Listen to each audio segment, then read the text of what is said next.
ಹರಿ ಓಂ ನಮಸ್ತೆ. ನಾನು ದಯಾನಂದ್ ಸಕಲೇಶ್ಪುರ. ಧರ್ಮಸ್ಥಳ ಜನಜಾಗೃತಿ ಯಾತ್ರೆ ಧರ್ಮಸ್ಥಳದಿಂದ ಪುನರ್ನಿರ್ಮಾಣಗೊಂಡ ದೇವಸ್ಥಾನಗಳ ಒಂದು ಯಾತ್ರೆಯಲ್ಲಿ ನಾವಿವಾಗ ಹಾಸನ ಜಿಲ್ಲೆ ಚನ್ನರಾಯಪಟ್ಟಣ ತಾಲೂಕು ಆನೆಕೆರೆ ಅಂತ ಗ್ರಾಮಕ್ಕೆ ಬಂದಿದ್ದೀವಿ.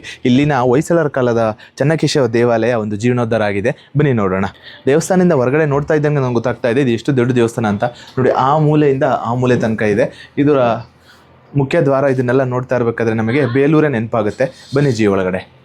ಪ್ರಾರಂಭದಲ್ಲಿ 2 ಕಂಬಗಳನ್ನು ನಾವು ನೋಡ್ಬೋದು. ಸುಂದರವಾದ ಕೆತ್ತನೆ ಇರುವಂಥ ಕಂಬಗಳು. ಇದೇ ರೀತಿ ಕಂಬಗಳು ಬೇಲೂರು ಹಳೆಬೀಡಲ್ಲಿ ಕೂರೋದು. ಮತ್ತು ಭಕ್ತಾದಿಗಳು ಬಂದರೆ ಕೂರೋದಕ್ಕೆ ಚೆನ್ನಾಗಿ ಆಗಿನ ಕಾಲದಲ್ಲೇ ಒಂದು ನಿರ್ಮಾಣ ಮಾಡಿರುವಂತಹ ಒಂದು ಆಸನಗಳನ್ನು ನಾವು ಕಾಣ್ಬೋದು.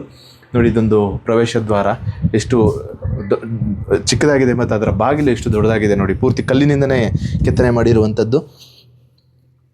ಇಲ್ಲಿನ ಪುರೋಹಿತರು ನಮಗೆ ಅರ್ಜೆಂಟ್ ಕೆಲಸ ಇದೆ ಅಂತ ಬೇಗ ಕೊಟ್ಬಿಟ್ಟು ಮನೆಗೆ ಹೋದರು. ನಮಗೆ ಬಂದ ತಕ್ಷಣ ನೋಡಿ ಎಷ್ಟು ವಿಶಾಲವಾದ ಒಂದು ಮಂಟಪ ಇದೆ ಹೊರಗಡೆ ಅಂತ ಹೇಳ್ಬೋದು.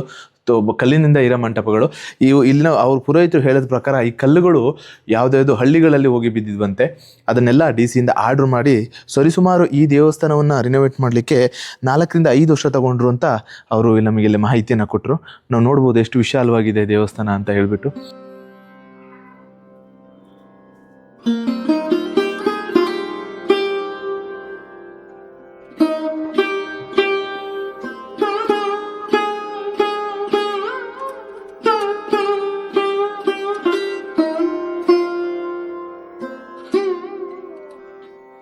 ಬನ್ನಿ ಒಳಗಡೆ ಹೋಗಿ ದೇವರ ದರ್ಶನವನ್ನು ಮಾಡಿಕೊಂಡು ಬರೋಣ.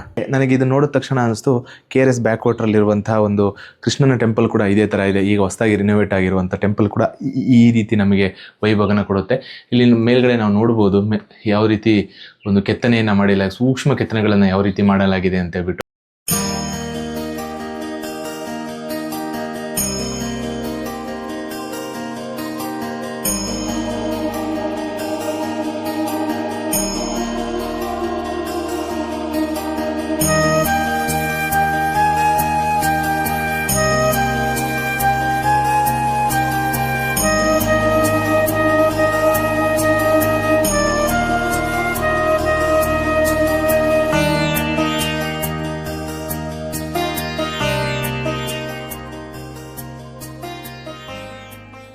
ಬನ್ನಿ ಒಳಗಡೆ ಹೋಗೋಣ.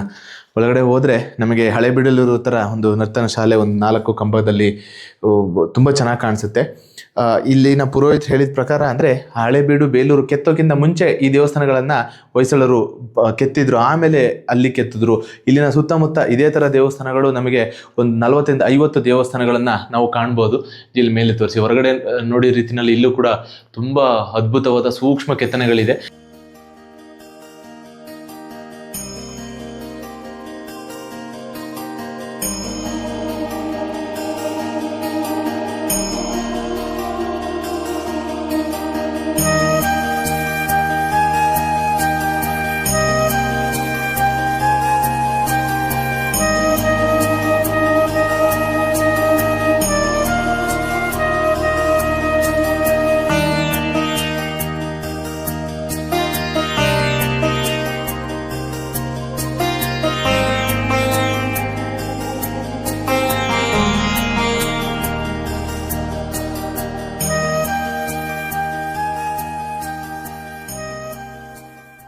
ಹಾಗೆ ಇಲ್ಲಿ ನಾವು ದೇವರ ಉತ್ಸವ ಮೂರ್ತಿಗಳನ್ನು ಕೂಡ ನೋಡ್ಬೋದು.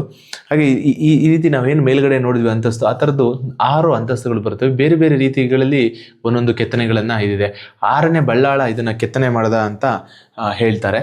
ಹಾಗೆಯೇ ಈ ಒಂದು ಇದರಲ್ಲಿ ನಮಗೆ ಒಂದು ಟ್ರೆಸರಿ ಅಂದರೆ ಒಂದು ನೋಡಿ ಚಿನ್ನಾಭರಣಗಳನ್ನು ಇಡಲಿಕ್ಕೆ ಒಂದು ಹೇಗೆ ಮಾಡಿದ್ದಾರೆ ಅಂತ ಬಿಟ್ಟು, ಅಂದರೆ ಇದನ್ನು ಕ್ಲೋಸ್ ಮಾಡಿದ್ರೆ ನಮ್ಗೆ ಅಲ್ಲಿ ಏನಿದೆ ಅಂತ ಗೊತ್ತಾಗಲ್ಲ. ಅಷ್ಟು ಸೂಕ್ಷ್ಮ ರೀತಿಯಲ್ಲಿ ಆಗಿನ ಕಾಲದ ರಾಜರುಗಳು ಕೆತ್ತನೆ ಮಾಡ್ತಾ ಇದ್ರು. ಯಾರೇ ದರೋಡೆ ಎಷ್ಟು ಆಕ್ರಮಣಗಳಾಗಿವೆ ಅವಾಗ ಯಾರಿಗೂ ಗೊತ್ತಾಗ್ತಾ ಇರಲಿಲ್ಲ ಈ ಥರ ಒಂದು ಜಾಗ ಇತ್ತು ಅಂತ ಹೇಳ್ಬಿಟ್ಟು.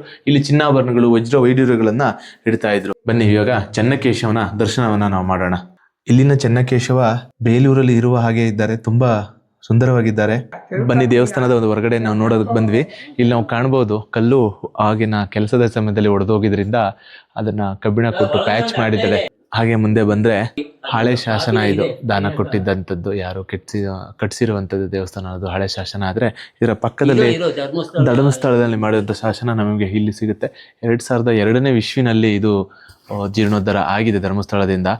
ಸುಮಾರು ಆಗಿನ ಕಾಲಕ್ಕೆ 15 ಲಕ್ಷ ವೆಚ್ಚ ರೂಪಾಯಿದಲ್ಲಿ ಮಾಡಿದೆ. ಆಗಿನ ಕಾಲದಲ್ಲಿ ಸರ್ಕಾರ ಕೈ ಜೋಡಿಸ್ತಾ ಇರಲಿಲ್ಲ, ಬರೀ ಗ್ರಾಮಸ್ಥರು ಮತ್ತು ಧರ್ಮಸ್ಥಳ ಸೇರಿ ಮಾಡ್ತಾ ಇದ್ರು. ಬನ್ನಿ ಹಿಂದೆ ಹೋಗಿ ಒಂದು ಪ್ರದರ್ಶನ ಹಾಕೊಂಡ್ಬರೋಣ. ಏನು ನೋಡ್ತಾ ಇದ್ವಿ, ಇದೊಂದು ವಿಶೇಷವಾದ ಗೋಪುರ, ವಿಮಾನ ಗೋಪುರ. ಬೇರೆ ಕಡೆ ಎಲ್ಲೂ ನಮ್ಗೆ ಈ ಥರ ಕಾಣಸಿಗಲ್ಲ. ಒಂದು ಕಳಶದ ರೀತಿಯಲ್ಲಿ ತುಂಬ ವಿಶೇಷವಾಗಿದೆ. ಈ ಕಾಲಕ್ಕೆ ಇದನ್ನು ಯಾರೋ ಕಟ್ಟೋದಕ್ಕಾಗಲ್ಲ, ಮಾಡಿಸೋದಕ್ಕಾಗಲ್ಲ, ಬಟ್ ಇದನ್ನು ಉಳಿಸ್ಕೊಳ್ಳೋದೇ ನಮ್ಮ ಒಂದು ಧರ್ಮ ಅಂತ ಹೇಳ್ಬೋದು.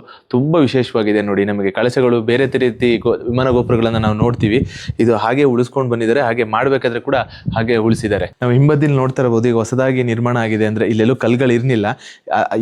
ಈ ಕೆಲಸವನ್ನು ಇಲ್ಲಿನ ಶಾಸಕರಾದ ರೇವಣ್ಣ ಅವರು ಮಾಡಿಸ್ಕೊಟ್ಟಿದ್ದಾರೆ ಅಂತ ಗ್ರಾಮಸ್ಥರು ನಮಗೆ ಮಾಹಿತಿ ನೀಡಿದರು. ತುಂಬ ಒಳ್ಳೆ ಕೆಲಸ. ದೇವಸ್ಥಾನಗಳು ಜೀರ್ಣೋದ್ಧಾರ ಶಾಸಕರು ಮಾಡಿಸ್ಬೇಕು, ಜನಪ್ರತಿನಿಧಿಗಳು ಮಾಡಿಸ್ಬೇಕು. ಹಾಗೆ ನೋಡ್ಬೋದು, ಪ್ರತಿ ಒಂದು ಕಲ್ಲಲ್ಲೂ ಕೂಡ ಒಂದು ವಿಶೇಷವಾದ ಕೆತ್ತನೆಯನ್ನು ಇಲ್ಲಿದೆ. ನಾವು ಇದೇ ಥರ ದೇವಸ್ಥಾನಗಳು 50-60 ದೇವಸ್ಥಾನಗಳನ್ನು ಇಲ್ಲಿ ಸುತ್ತಮುತ್ತ ಕಾಣ್ಬೋದು. ಆದರೆ ಎಲ್ಲ ದೇವಸ್ಥಾನಗಳು ಇದೇ ರೀತಿ ಕ್ಲೀನ್ ಇದೆ ಅಂತ ಗೊತ್ತಿಲ್ಲ. ಅಂದರೆ ಹುಡುಕ್ತಾ ಹೋದರೆ ನಮ್ಮ ಸ್ನೇಹಿತರು ಮಾಡ್ತಾ ಇರ್ತಾರೆ ಕೆಲಸಗಳನ್ನೆಲ್ಲ ನೋಡ್ತೀವಿ. ಎಷ್ಟೋ ದೇವಸ್ಥಾನಗಳು ಶಿಥಿಲವಾಗಿದ್ದಾವೆ, ದೇವಸ್ಥಾನಗಳಲ್ಲಿ ಪೂಜೆಗಳಾಗ್ತಾ ಇಲ್ಲ. ಬಟ್ ಪ್ರತಿಯೊಂದು ದೇವಸ್ಥಾನ ಇದೇ ಥರ ನೋಡ್ಕೊಬೇಕು. ಇಲ್ಲಿ ಬಂದಮೇಲೆ ನಮಗೆ ಖುಷಿ ಆಯಿತು, ಊರವ್ರನ್ನ ನೋಡಿ, ಈ ದೇವಸ್ಥಾನ ನೋಡಿ. ತುಂಬ ಧನ್ಯವಾದ. ಸುಮಾರು ಒಂದು 25 ವರ್ಷದ ಹಿಂದೆನೇ ಈ ದೇವಸ್ಥಾನ ಧರ್ಮಸ್ಥಳದಿಂದ ಜೀರ್ಣೋದ್ಧಾರ ಆಗಿದೆ. ಇಂಥ ಎಷ್ಟೋ 290 ಈ ಥರ ಇರೋ ದೇವಸ್ಥಾನಗಳು ಜೀರ್ಣೋದ್ಧಾರ ಆಗಿದೆ. ಇನ್ನೂ ಬೇರೆ ಬೇರೆ ದೇವಸ್ಥಾನಗಳಿದೆ, ನಾವು ತೋರಿಸ್ತಾ ಹೋಗ್ತೀವಿ ಮುಂದೆ. ಯಾರ್ಯಾರು ನೋಡ್ತಾ ಇದ್ದಾರೆ ಸಬ್ಸ್ಕ್ರೈಬ್ ಮಾಡ್ಕೊಳ್ಳಿ. ಹಾಗೆಯೇ ವಿಡಿಯೋನ ಶೇರ್ ಮಾಡಿ, ತುಂಬ ಜನಕ್ಕೆ ತಿಳಿಯಲಿ. ಧನ್ಯವಾದ.